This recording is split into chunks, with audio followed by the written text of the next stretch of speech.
Hello dear student, આજનો આપણો વિષય છે વિજ્ઞાન ધોરણ 7 પાઠ 14 વિદ્યુત પ્રવાહ અને તેની અસરો. આજે આપણે આ વિડીયોમાં બંધ વિદ્યુત પરિપથ, ખુલ્લો વિદ્યુત પરિપથ, વિદ્યુત પ્રવાહની ઉષ્મીય અસર વિશે અભ્યાસ કરીશું. તો વિદ્યાર્થી મિત્રો ધ્યાનથી વિડીયો જોજો, પાઠ્યપુસ્તક જોડે રાખજો અને નોટબુક જોડે રાખજો. શરૂઆત કરીએ પ્રવૃત્તિ 14.1 થી. આ પાઠ્યપુસ્તક પ્રમાણે સમજાવું છું તો તેમાં ધ્યાન આપજો બધા વિદ્યાર્થી મિત્રો. વર્ગખંડમાં બેઠેલા છે ખાસ નોટબુકમાં અત્યારે કાંઈ લખાવતી નથી તો હમણાં લખવાનું બંધ રાખજો, બરાબર? ચાલો, આકૃતિ 14.7 માં બતાવ્યા મુજબ વિદ્યુત પરિપથ બનાવો. ધોરણ 6 માં વિદ્યુત બલ્બનો પ્રકાશ આપે તે માટેનો આના જેવો જ વિદ્યુત પરિપથ વાપર્યો હતો. તો આગળના વિડીયોમાં આપણે વિદ્યુત ઘટકો તેની સંજ્ઞા વિશે અભ્યાસ કર્યો હતો અને મેં તમને વિદ્યુત પરિપથ વિશે પણ સમજાવ્યું હતું. તો શું તમે બધા વિદ્યાર્થી મિત્રોએ સંજ્ઞા તૈયાર કરી? ગુડ. ચાલો, હવે આગળ જોઈએ કે વિદ્યુત બલ્બ ત્યારે જ પ્રકાશ આપે છે જ્યારે વિદ્યુત કળ જોડાણની સ્થિતિમાં હોય, એટલે કે ઓન હોય. જો સ્વિચ ઓન છે તો અહીંયા આપણી આ ટ્યુબલાઇટ પ્રકાશિત થઈ રહી છે, હા, અને સ્વિચ ઓન છે તો પરિપથ કેવો કહેવાય? આખો બંધ કહેવાય, એટલે કે જોડાયેલો કહેવાય. જો સ્વિચને આપણે ઓફ કરીએ તો શું થાય? પરિપથ કેવો થઈ જશે? ખુલ્લો. તો વિદ્યુત પ્રવાહનું વહન થશે નહીં અને આ જે ટ્યુબલાઇટ પ્રકાશિત થઈ રહી છે એ પ્રકાશિત થશે નહીં થાય. સમજણ પડે છે? ઓકે. હવે વાત કરીએ આગળ કે તમારી નોટબુકમાં વિદ્યુત પરિપથને દોરી લો. જુદા જુદા વિદ્યુતના જુદા જુદા ઘટકોની સંજ્ઞા, તેની વિદ્યુતની રેખાકૃતિ પણ દોરો. શું તમારી રેખાકૃતિ આકૃતિ 14.8 માં દર્શાવેલ રેખાકૃતિ સાથે સામ્યતા ધરાવે છે? તો અહીંયા આકૃતિ આપેલી છે, પાઠ્યપુસ્તકમાં જોજો બધા. અને સંજ્ઞાઓની મદદ વડે વિદ્યુત પરિપથની આકૃતિ દોરવી ઘણી સરળ બને છે, બરાબર? એટલા માટે સંજ્ઞાનો ઉપયોગ કરવામાં આવે. હવે 14.9 માં બીજી રેખાકૃતિ દર્શાવેલી છે. શું 14.8 અને 14.9 બંનેમાં સરખી રેખાકૃતિ છે કે કંઈક અલગ પડે છે? ચલો 14.8 અને 9 માં જુઓ, શું તફાવત દેખાય છે તમને બંને આકૃતિમાં? બોલો.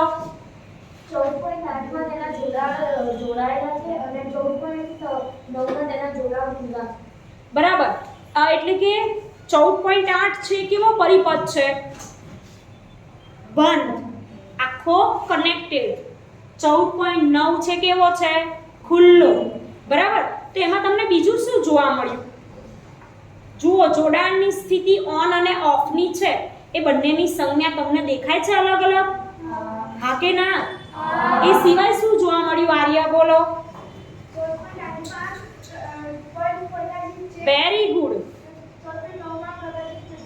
યસ, તમે બધા એ બધું નોટિસ કર્યું, એવું જોયું કે 14.8 માં બલ્બ કેવો છે? પ્રકાશિત. અને 14.9 માં બલ્બ કેવો છે? પ્રકાશિત નથી. કેમ? કારણ કે તમે જાણો છો બંધ પરિપથમાં વિદ્યુત પ્રવાહનું વહન થાય, ખુલ્લા વિદ્યુત પરિપથમાં પ્રવાહનું વહન થતું નથી. તો હું તમને પહેલા લખાવું વ્યાખ્યા અને પછી આપણે દોરીશું આકૃતિ. મારી સાથે તમારે વ્યાખ્યા લખવાની છે.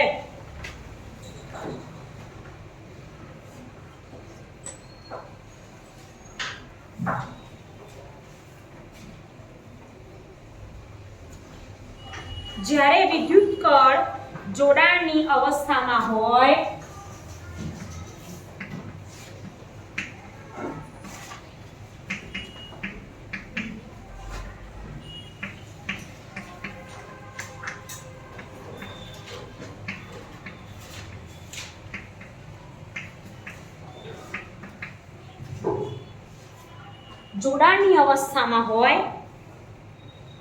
ત્યારે બેટરીના ધન છેડાથી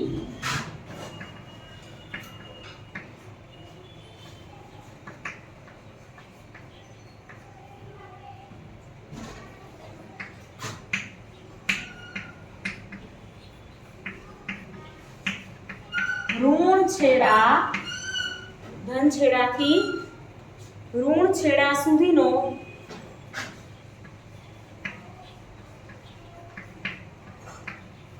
પરિપથ પૂર્ણ થાય છે.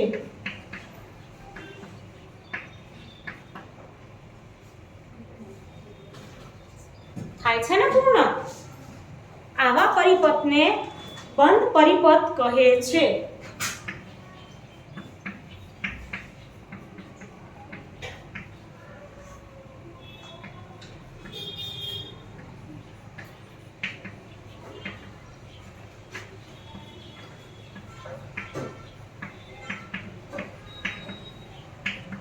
બંધ પરિપથમાં તફાવત પૂછાય ને, બંધ પરિપથ અને ખુલ્લો વિદ્યુત પરિપથ, તો આ પોઈન્ટ વ્યાખ્યા તો લખવાની બરાબર. બંનેની પણ બીજો પોઈન્ટ શું લખશો?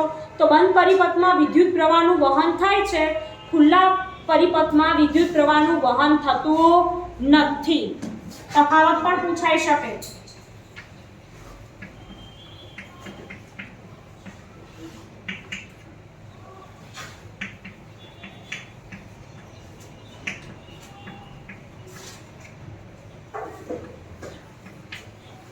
આમાં વિદ્યુત પ્રવાહનું વહન થાય છે.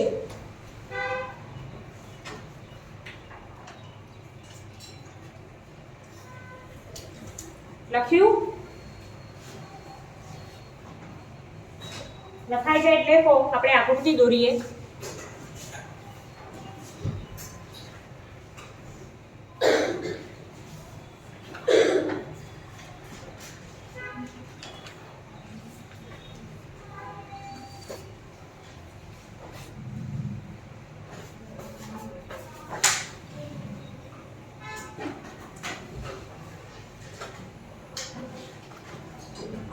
એવી જ રીતે જુઓ ખુલ્લો વિદ્યુત પરિપથ.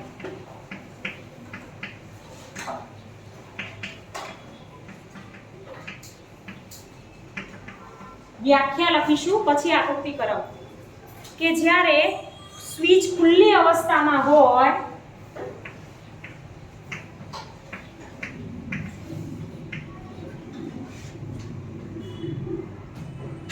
ખુલ્લી એટલે ઓફ,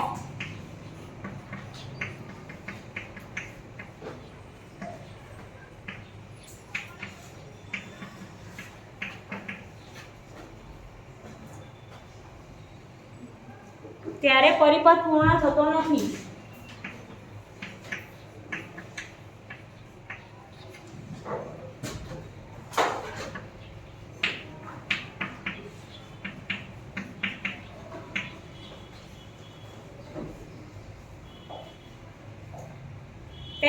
તેને ખુલ્લો પરિપથ કહે છે.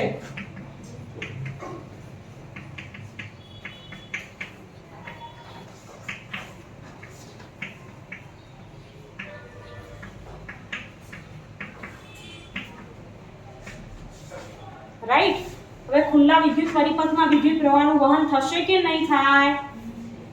બોલો. થાય કે નહીં? ના થાય.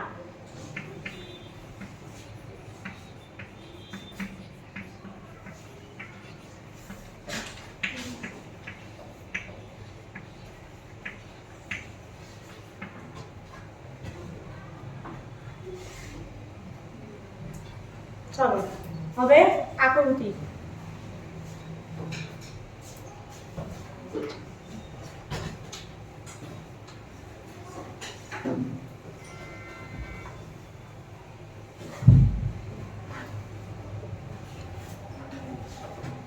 આકૃતિમાં આપણે જોવાનું કે એક ભાગે શું દોર્યું છે? વિદ્યુત કોષ પ્લસ માઇનસ. પાઠ્યપુસ્તકમાં પણ છે, જોશો તો ખબર પડી જશે.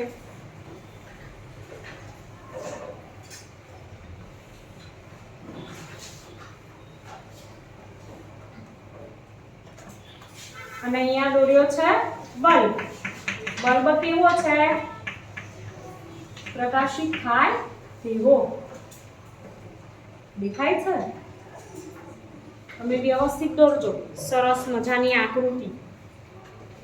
પછી આવી રીતે નીચે નીચે શું દોર્યું છે? વિદ્યુત સ્વિચ.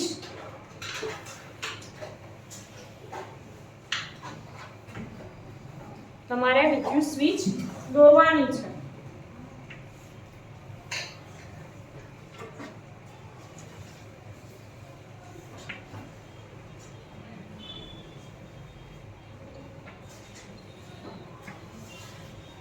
તો આવી રીતે વિદ્યુત સ્વિચ આપેલી છે,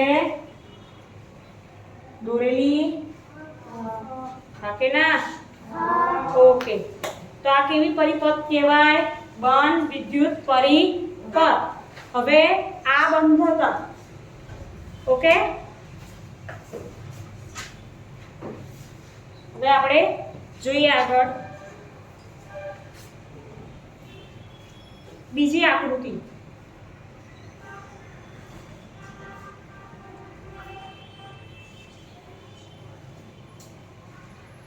દોરાઈ ગઈ?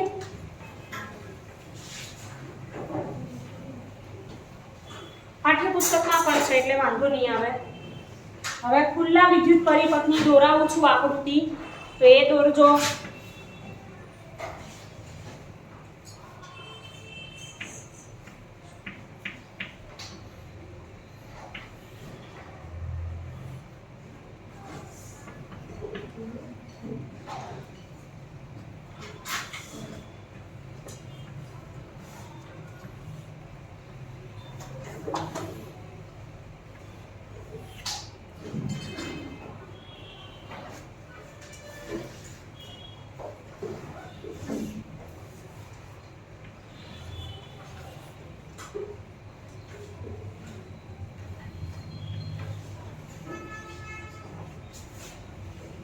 હવે ખુલ્લા વિદ્યુત પરિપથમાં બલ્બ પ્રકાશિત થાય છે? ના, બલ્બ પ્રકાશિત થતો નથી. હવે આગળ જોઈએ કે આ વાત હતી બલ્બ ખુલ્લો વિદ્યુત પરિપથ અને બંધ વિદ્યુત પરિપથ. હવે બલ્બની અંદર પાતળો તાર હોય છે જેને કહેવાય છે ફિલામેન્ટ, અને એના કારણે બલ્બ પ્રકાશિત થાય છે. જ્યારે તેમાંથી વિદ્યુત પ્રવાહ પસાર કરવામાં આવે તે પ્રકાશ આપે છે, અને જ્યારે બલ્બ ઉડી જાય છે ત્યારે તેનો ફિલામેન્ટ શું થાય છે? તૂટી જાય. તો આપણે જ્યારે ઘરમાં બલ્બ ઉડી ગયો હોય એવું કહેતા હોઈએ છે કે આ બલ્બ ઉડી ગયો, તો એના ફિલામેન્ટ શું હોય? અંદરનો તાર હોય છે જે બલ્બમાં એ તૂટી જતો હોય છે એ. હવે સાવચેતી. તો તમને ખબર છે કે જ્યાં વિદ્યુત કોષના મુખ્ય જોડાણ સાથે જોડેલા પ્રકાશિત વિદ્યુત બલ્બને ક્યારેય અડશો નહીં. આ એમને આપણે જો ઘરમાં ગોળો હોય ને એને અડીએ તો આપણને ગરમ લાગે બહાર, તો જે મેઇન સાથે જોડેલો હોય જોડાણ સાથે તેને તો ક્યારેય અડવવો જોઈએ નહીં. એ ઉપરાંત બલ્બની તો શું વાત, ઘણી બધી જગ્યાએ આપણે એ બધા ઇન્વર્ટર ને બધું જોડેલું હોય છે, તો ત્યાં પણ સાવચેતી રાખવી જરૂરી. ગમે તે ઇલેક્ટ્રોનિક સાધનમાંથી આપણને શોર્ટ સર્કિટ થવાની સંભાવના રહેલી છે અને આપણું મૃત્યુ પણ થઈ શકે કરંટ લાગવાથી. જાણો છો? હા કે ના? અને અમુક પ્રવૃત્તિ પ્રયોગો કરવા માટે શેનો ઉપયોગ કરવાનો? તો વિદ્યુત કોષનો. બેટરી છે કે ઇન્વર્ટર, વિદ્યુત જનરેટર, એવા બધા સાથે કોઈ પ્રયોગો કરી શકાય નહીં. હવે જો બલ્બની અંદરનો ફિલામેન્ટ તૂટી જાય તો પરિપથ પૂર્ણ ગણાય? ના ગણાય. હવે આગળ વાત કરીએ કે આ સંજોગોમાં બલ્બ પ્રકાશ આપશે, તો આ સંજોગોમાં બલ્બ પ્રકાશ આપતો નથી. હવે ઘણીવાર પ્રકાશ આપતો બલ્બ ઉષ્ણ બની જાય. તમે જાણો છો? તો હા, આપણે બલ્બ આગળ આમ હાથ રાખીએ થોડો દૂર તો આપણને ગરમી જેવો અનુભવ થાય. તો એ કેવી અસર છે? વિદ્યુત પ્રવાહની ઉષ્મીય અસર. આપણો આગળનો ટોપિક છે કે કયા કયા ઉપકરણો, તમે ઘણા બધા ઉપકરણો એવા જોયા છે કે જે વિદ્યુત પ્રવાહની ઉષ્મીય અસર પર કામ કરે છે, પરંતુ તમને એવી ખબર નથી કે આ એની અસર કહેવાય.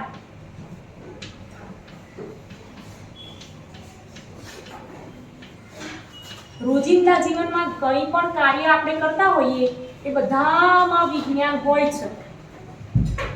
હવે જુઓ, એક વિદ્યુત કોષ, બલ્બ, વિદ્યુત કળ અને જોડાણ માટેનો તાર લો. આકૃતિ 14.9 મુજબ વિદ્યુત પરિપથ તૈયાર કરો. આ પ્રવૃત્તિને માત્ર એક જ વિદ્યુત કોષનો ઉપયોગ કરી કરવાની છે. વિદ્યુત કળને ઓફ સ્થિતિમાં રાખો, શું બલ્બ પ્રકાશે? હવે તમે જાણો છો ઓફ સ્થિતિમાં રાખ્યા હોય તો બલ્બ પ્રકાશે નહીં, બરાબર. અને બલ્બને સ્પર્શ કરો તો બલ્બ કેવો લાગશે? એકદમ ઠંડો. હવે ઓન સ્થિતિમાં લાવો, ઓન સ્થિતિમાં લાવીએ એટલે શું થાય? બોલો. ગરમ, પણ બલ્બ પ્રકાશિત થાય અને પછી એ ગરમ થાય. 1 મિનિટ પછી જોવાનું, પ્રકાશવા દો, સ્પર્શ કરવાનો તો આપણને ગરમ લાગશે. ફરી ઓફ કરીએ તો શું થાય? બંધ થઈ જાય અને ઠંડો પડી જાય. હવે એવી જ રીતે 14.3 પ્રવૃત્તિ આપી છે કે આકૃતિ 14.10 માં બતાવ્યા મુજબ પરિપથ તૈયાર કરો. 10 સેમી લંબાઈનો નિક્રોમ ધાતુનો તાર. કઈ ધાતુ કીધી છે? અશોક અને બાજુવાળા ભાઈ. નિક્રોમ ધાતુનો તારનો ટુકડો બંને ખીલી વચ્ચે બાંધી દો. હવે વિદ્યુત કળને જોડાણની સ્થિતિમાં લાવી વિદ્યુત પરિપથમાં વિદ્યુત પ્રવાહ વહેવા દો. વિદ્યુત પરિપથમાં વહેવા દેવાનો પ્રવાહને અને પછી એને સ્પર્શ કરવાનો છે. તાર પર હાથને લાંબો સમય અડકાવી ના રખાય, નહીંતર દાઝી જવાય. આપણે જ્યારે સ્પર્શ કરીશું ને તાર તો આપણને કેવો લાગશે? ગરમ તાર. ફરીથી તારનો સ્પર્શ કરો થોડીક મિનિટ બાદ, બરાબર. તો જ્યારે તારમાંથી વિદ્યુત પ્રવાહ પસાર થતો હોય ત્યારે તે ગરમ લાગે છે અને આ વિદ્યુત પ્રવાહની કઈ અસર છે? ઉષ્મીય અસર. આપણો બલ્બ ગરમ લાગે, આ તાર ગરમ લાગે, કારણ કે બલ્બમાંથી પ્રકાશ તો મળે છે પણ જોડે ઉષ્મા પણ મુક્ત થાય છે અને એ ઉષ્માનો વ્યય થાય છે. આપણે તેનો કોઈ ઉપયોગમાં લઈ શકતા નથી. આપણે જે ઘરમાં બલ્બ, ટ્યુબલાઇટ બધું પ્રકાશિત થાય એમાંથી જે ઉષ્મા મુક્ત થાય એનો આપણે ક્યાંય ઉપયોગ કરીએ છીએ? નથી કરતા. હવે જુઓ, તમે વિદ્યુતના એવા કોઈ ઉપકરણો વિશે વિચારી શકો કે જેમાં ઉષ્મીય અસરનો ઉપયોગ થતો હોય. તમે ઇલેક્ટ્રિક રૂમ હીટર જોયું હશે ટીવીમાં, ઘરમાં ઘણાના ઘરે પણ હશે કે જે ઘરને ગરમી આપે. એસી હોય, જેમ એસી ઠંડુ કરે એમ રૂમ હીટર શું કરે? ઘરને ગરમ કરે. અથવા રસોઈ માટે વપરાતા ઇલેક્ટ્રિક હીટરને પણ જોયું હશે. પણ એ ઉપરાંત આવી ઇલેક્ટ્રિક સગડી આવે છે, જોઈ છે? તો એ પણ આપણે આમ સહેજ હાથ દૂરથી આમ રાખીએ ને તો આપણને શેનો અનુભવ થાય? ગરમીનો અનુભવ થાય. તો આ બધા જ ઉપકરણો તારનું ગૂંચળું ધરાવે. એની અંદર શું આવેલા હોય? તારના ગૂંચળા. અને એ તારના ગૂંચળાને, આ ગૂંચળાના તારને એલિમેન્ટ કહે છે. લખો, એલિમેન્ટ એટલે શું?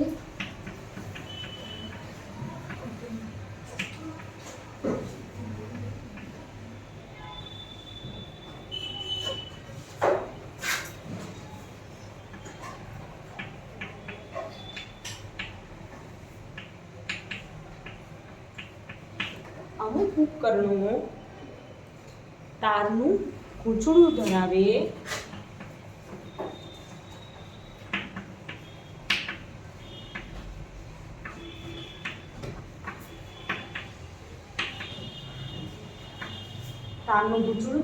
છે.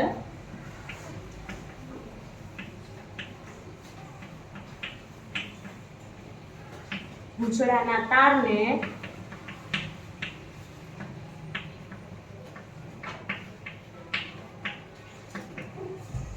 શું કહેવાય? એલિમેન્ટ. જ્યારે આ ઉપકરણોને વિદ્યુત સપ્લાય સાથે જોડ્યા બાદ સ્વિચ ચાલુ કરવામાં આવે ત્યારે એલિમેન્ટ ગરમ લાલ ચોળ થઈ જાય અને ઉષ્મા ઉત્પન્ન કરે છે. તમે ઇસ્ત્રી, આપણા ઘરમાં કપડાને ઇસ્ત્રી કરવા માટે આપણે ઇસ્ત્રી રાખતા હોઈશું તો શું તમે બધા ઇલેક્ટ્રિક ઇસ્ત્રી જોઈ છે? તો ઇલેક્ટ્રિક ઇસ્ત્રીનો નીચેનો ભાગ આપેલો છે. જો વિદ્યુત ઇસ્ત્રીમાં રહેલું એલિમેન્ટ નીચે બધા તમને તારના ગૂંચળા દેખાય છે. એમાંનો તાર દેખાય છે કે નથી દેખાતો? તો જુઓ, હીટર હોય, હોટ પ્લેટ હોય, ઇસ્ત્રી, ગીઝર, ઇલેક્ટ્રિક કેટલી, હેર ડ્રાયર વગેરે ઉપકરણોમાં અંદરના ભાગે શું આવેલું હોય છે? એલિમેન્ટ આવેલું હોય. અને એ એલિમેન્ટમાં શું થાય કે જ્યારે વિદ્યુત પ્રવાહનું વહન કરવામાં આવે એટલે એ તાર ગરમ થઈ જાય અને ગરમ થવાથી શું થાય? ઉષ્મા. ગરમી ઉત્પન્ન થાય છે અને જે ઉપકરણોનું કામ હોય તે કાર્ય થાય છે. બરાબર. તો હવે આપણે આગળ વાત કરીએ કે તારમાં ઉત્પન્ન થતો જથ્થો તેની બનાવટમાં વપરાયેલા દ્રવ્ય, તારની લંબાઈ અને જાડાઈ પર આધાર રાખે છે. આથી જુદી જુદી જરૂરિયાત મુજબ જુદા જુદા દ્રવ્યના અને જુદી જુદી લંબાઈ જાડાઈના તારનો ઉપયોગ કરવામાં આવે. જે પ્રમાણે ઉપકરણ હોય એ પ્રમાણે તાર લગાવવામાં આવે અને એ પ્રમાણે આપણને ઉષ્મા પણ મળે છે. વિદ્યુત પરિપથમાં જોડાણ માટે વપરાતા તાર સામાન્ય રીતે ગરમ થઈ જતા નથી. બીજી બાજુ કેટલાક વિદ્યુત ઉપકરણોમાં વપરાતા એલિમેન્ટ એટલા બધા ગરમ થઈ જાય છે કે તેઓને સહેલાઈથી જોઈ શકાય છે. વિદ્યુત ગોળાના ફિલામેન્ટ એટલા ઊંચા તાપમાન સુધી ગરમ થઈ જાય છે કે તે પ્રકાશનું ઉત્સર્જન કરવા લાગે છે. વિદ્યુત બલ્બની અંદર પાતળો તાર હોય છે, એ એલિમેન્ટ જ છે, તો એટલા બધા ગરમ થઈ જાય કે એમાંથી શું ઉત્પન્ન થઈ જાય છે? પ્રકાશ. હવે આકૃતિ 14 પ્રવૃત્તિ ના આ સાઈડ બાકી છે. ઘણીવાર જો તારમાંથી ઘણો વિદ્યુત પ્રવાહ પસાર થઈ જાય તો તાર એટલો બધો ગરમ થઈ જાય કે પીગળીને તૂટી પણ જાય છે. તો હવે પ્રવૃત્તિ 14.4 જોઈએ કે આપણે 14.3માં આપણે વાપરેલો પરિપથ ફરીથી બનાવો અને વિદ્યુત કોષને સ્થાને વિદ્યુત ધરાવતી બેટરી મૂકવાની છે અને નાઇક્રોનના તારને સ્થાને સ્ટીલ બુલનો પાતળો તાતણો લેવાનો. સ્ટીલ બુલનો ઉપયોગ વાસણોને સાફ કરવા થાય. સામાન્ય રીતે આપણને કરિયાણાની દુકાનમાં મળી રહે છે અને ઓરડામાં કોઈ પંખો ચાલુ હોય તો શું કરી દેવાનું? બંધ કરી દેવાનું. હવે વિદ્યુત પરિપથમાં થોડોક સમય વિદ્યુત પ્રવાહને વહેવડાવો. તો સ્ટીલ બુલના તાતણાનું ધ્યાનથી નિરીક્ષણ કરો. તો સ્ટીલ બુલનો તાતણો છે શું થાય? પીગળી જાય. બરાબર ને? ઓકે. હવે વાત કરીએ આગળ. એ પહેલાં આગળ જુઓ કે 165 પર પેજ પર પ્રકાશ મેળવવા માટે વિદ્યુત બલ્બ વાપરવામાં આવે છે, પરંતુ તે ઉષ્મા પણ આપે જોડે. પણ એ ઉષ્માનો આપણે ઉપયોગ ક્યાંય કરી શકતા નથી. તો વિદ્યુત બલ્બને બદલે આપણે શું લગાવવું જોઈએ? ફ્લોરોસન્ટ ટ્યુબ લાઇટ વાપરીને એનો જે વ્યય છે ઘટાડી શકીએ છીએ. પહેલાંના સમયમાં બધા બલ્બ વાપરતા, હવે બધી આવી ટ્યુબલાઇટ આવી ગઈ છે અને આના બલ્બ હોતા હોય છે. જોયું છે તમે? ઓકે. તો એને શું કહેવાય? તો કોમ્પેક્ટ ફ્લોરોસન્ટ લેમ્પ કહેવાય. નામ આપ્યું છે CFL, કોમ્પેક્ટ ફ્લોરોસન્ટ લેન્સ. અને વિદ્યુત બલ્બના સામાન્ય હોલ્ડરમાં ગોઠવી શકાય છે. તેમ છતાં વિદ્યુત બલ્બ, ટ્યુબલાઇટ કે CFL ને ખરીદતા પહેલા બ્યુરો ઓફ ઇન્ડિયા સ્ટાન્ડર્ડનો ISI માર્કો હોવો જોઈએ. તમને ખબર છે, તમે SS માં ભણતા હશો કે કોઈ પણ વસ્તુની ખરીદી કરો છો તો એના પર માર્કો હોય છે. ખાવાની વસ્તુ હોય તો એનો અલગ માર્કો, સોનું કે ચાંદી ખરીદો તો ઘરેણા પર અલગ માર્કો, બરાબર. પછી કોઈ ઇલેક્ટ્રોનિક વસ્તુ ખરીદો તો એનો પણ અલગ માર્કો હોય છે, લોગો હોય છે. જોજો. હવે વિદ્યુત ઉપકરણ વાપરવા માટે સલામત છે અને ઉર્જાનો વ્યય ઓછામાં ઓછો કરે છે તેની ખાતરી ISI માર્ક આપે છે. હવે જુઓ, આપણે આગળ શીખવાનું છે ફ્યુઝ વિશે, કે તમે ઘરમાં બધે ફ્યુઝ જોયા હશે, બરાબર ને? તો ફ્યુઝ વિશે હું તમને આગળના વિડીયોમાં સમજાવીશ. આ વિડીયોમાં મેં તમને વાત કરી એલિમેન્ટ વિશે, ઉપકરણો વિશે અને વિદ્યુત પ્રવાહની ઉષ્મીય અસર વિશે. બંધ વિદ્યુત પરિપથ, ખુલ્લો વિદ્યુત પરિપથ. તો તમે એની આકૃતિ, વ્યાખ્યા અને બધું જ તૈયાર કરજો. Thank you.